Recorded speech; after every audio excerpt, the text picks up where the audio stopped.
मध्ये जायचंय. शवासनाचा कालखंड हा 5 मिनिटापासून तर 10 मिनिटापर्यंत असतो. कारण आपले जे काही मसल्स आहे, मसलना जागा सोडलेली आहे, ते पूर्ववत होण्यासाठी आपल्याला 10 मिनिटाचा कालखंड लागतोय.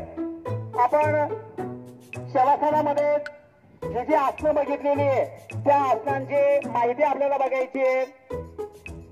या ताडासनामुळे शरीराची उंची वाढते, त्याचबरोबर मनाची एकाग्रता वाढते, मानसिक तोल सांभाळण्याची सवय लागते.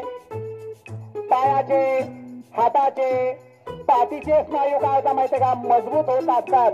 आणि म्हणून आपल्याला काय करायचं माहिती, हे ताडासन करायचे. त्याचबरोबर वृक्षासन बघितलं आपण. वृक्षासन मध्ये झाड जसं उंच उंच वाढतंय आणि उंच वाढल्यानंतर ते दुसऱ्याला झाड हे परोपकारी असतं आणि म्हणून आपलं परोपकारी जीवन बनवण्यासाठी आपल्याला हे वृक्षासन करणं गरजेचं आहे. त्यामुळे आपली उंची वाढते, शारीरिक संतुलित सहनशीलता वाढते, स्नायूंची बळकटी वाढते आणि विशेष म्हणजे सर्व आसनं केल्यानंतर एकाग्रता वाढत असते. कारण आपलं जे मन आहे पूर्ण त्या आसनाकडे जात आहे. त्याचबरोबर पाद हस्तासन केलेले.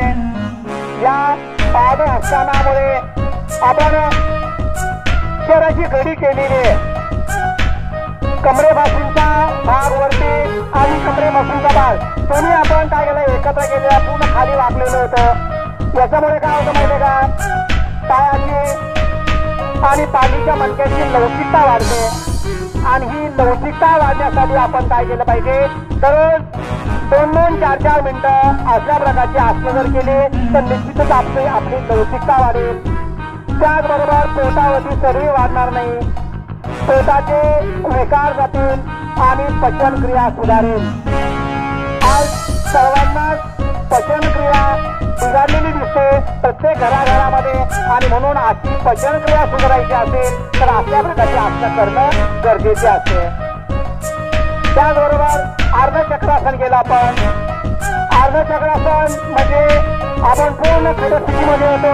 खड्या स्थितीतून पाठीमागे गेलो, कमरेला हात लावला आणि पूर्ण कंबर काय केलं, मान पाठीमागे झुकवलेली. यामुळे काय होतं माहितीये का, कमरेचे आणि मणक्यांचे जे काही पाठीचे मणके असेल, मानेचे मणके असेल, कमरेचे मणके असेल, यांना काय होतं, बळकटी मिळते, स्नायू बळकट होतात आणि पोटाचे आणि पायाचे स्नायू सुद्धा बळकट होतात. पचन क्षमता वाढण्यास मदत होते. कोरोनाच्या कालखंडामध्ये बघितलंय, ज्यांना ऑक्सिजन कमी झाला ते हे जग सोडून गेलेले. आणि म्हणून ऑक्सिजनची जर आपल्याला क्षमता वाढवायची असेल अशा प्रकारची आसनं करणं गरजेचं असतं. त्यानंतर त्रिकोणासन. त्रिकोणासन आपण भूमितीमध्ये बघितलेले, भौमितिक रचनेमध्ये पण बघतोय. या त्रिकोणाचे जे काही फायदे, ती फायदे म्हणजे कमरेचे, पायाचे, मानेचे, पाठीचे स्नायू काय होता माहितीये का, बळकटी होण्यास मदत मिळते.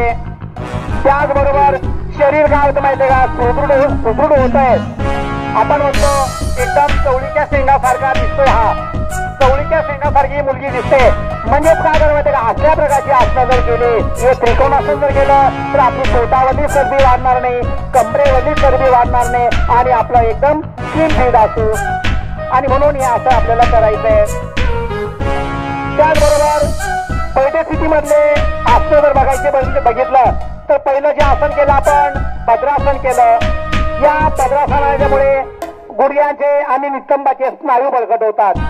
म्हणून आपण काय केलं माहितीये का, भद्रासन केलेले दोनही टाचा बरोबर आहे, चवडे बरोबर आहे आणि ते काय केलेले आपण आपल्या दोन्ही हातांना पकडून धरलेले आणि मांड्या जास्तीत जास्त जमिनीवरती लोड देऊन टेकवण्याचा प्रयत्न केलेला आहे. याच्यामुळे गुडघ्याची स्थिती असेल, त्याचबरोबर दंड असेल, हे सर्वच्या सर्व आपलं परिपक्व होत असतात आणि म्हणून गुडघ्याचे स्नायूंचे दुखणे कमी होते. त्याचबरोबर मांडीच्या स्नायूंना बळकटी मिळते आणि लवचिक होत असतात. म्हणून आपल्याला हे आसन करायचंय. त्याचबरोबर आपण वज्रासन बघितलेले. आपली पचनक्रिया जर सुधारायची असेल तर जेवण केल्यानंतर प्रत्येकानं हे वज्रासन केलं पाहिजे आणि वज्रासनामध्ये जेवण केल्यानंतर कमीत कमी 5 ते 10 मिनिटं आपण बसायला हवंय आणि त्याच्यामुळे आपले पोट फुगणं असेल, वारंवार शौचाला जाणं असेल, या सर्वच्या सर्व समस्या दूर होतील आणि म्हणून वज्रासन दररोज केलं पाहिजे.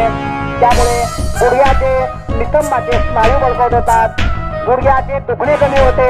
आज प्रत्येक घराघरामध्ये गुडघ्याचे दुखणे आलेले चुकीच्या सवयीमुळे आणि म्हणून या चुकीच्या सवयी बंद करून आपण जर अशा प्रकारचे आसनं केले तर निश्चितच आपल्याला फायदा होईल.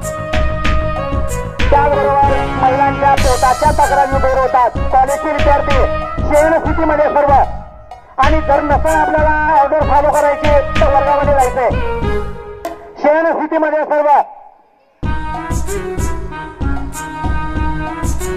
मांडीच्या स्नायूंना बळकटी मिळते, लवचिकता वाढते आणि म्हणून आपल्याला हे आसन करायचे. त्याचबरोबर अर्ध उष्टासन केलं आपण जे कमरेमध्ये वाकून पाठीमागे आपण वाकलेलो होतो, त्याच्यामुळे पाठ दुखीचे आजार दूर होतात, डोके शांत होते आणि हृदयाची रक्ताभिसरण संस्था काय होते व्यवस्थित काम करते.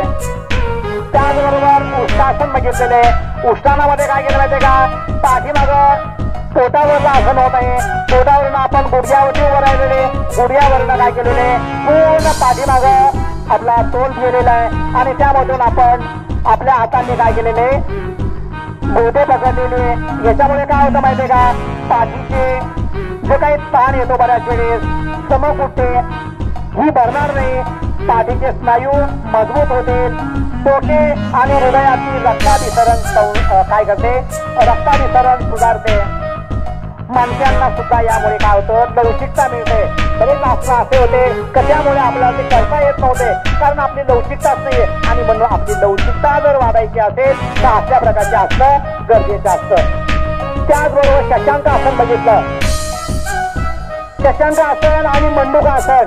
मंडूकासन मध्ये काय बघितलं आपण, गुडघ्यावरती बसलेले आणि दोन्ही हाताच्या मुठी आवडलेल्या आहे आणि त्या पोटावरती ठेवलेल्या आहे आणि त्यामधून काय केलं आपण पूर्ण आपलं डोकं आहे ते जमिनीवर टेकवण्याचा प्रयत्न केलेला आहे आणि त्यामुळे पोटाचे विकार पूर्ण जात आहे. त्याच मधून काय झालं पाहिजे, शशांकासन केलेले दोन प्रकारचे आसन क्रमांक 1 आणि आसन क्रमांक 1 2 मंडूकासन. त्यामुळे पोटाचे विकार दूर होतात आणि शशांक आसन मधून काय होतं माहितीये का, ताण क्रोध कमी होण्यास मदत होते, पचन क्रिया सुधारते आणि अशा प्रकारे काय माहितीये का या आसनांचे आपल्याला फायदे होतात आणि म्हणून ही दररोज आसनं आपण जर केली तर निश्चित आपण या देशाचा नागरिक म्हणून आपल्याला जगण्याचा अधिकार असेल, अनेक निरोगी नागरिक मिळेल आणि देश वरती येण्याला वेळ लागणार नाही कारण आपण सर्व 1 मिनिट हे समोर काय चाललंय, या देशाचे जबाबदार नागरिक आहोत आणि देशाचे जबाबदार नागरिक असेल तर आपल्या खांद्यावरती या देशाची धुरा आहे आणि म्हणून आपल्या भारताचे पंतप्रधान नरेंद्रजी मोदी यांनी हा जो आंतरराष्ट्रीय योगा दिन आज 164 देशांमध्ये साजरा होतोय हा निश्चितच काय होईल माहिती का, परिणामकारक असेल आणि भावी पिढी काय होईल माहिती का, सुदृढ बनेल. जय हिंद, जय भारत.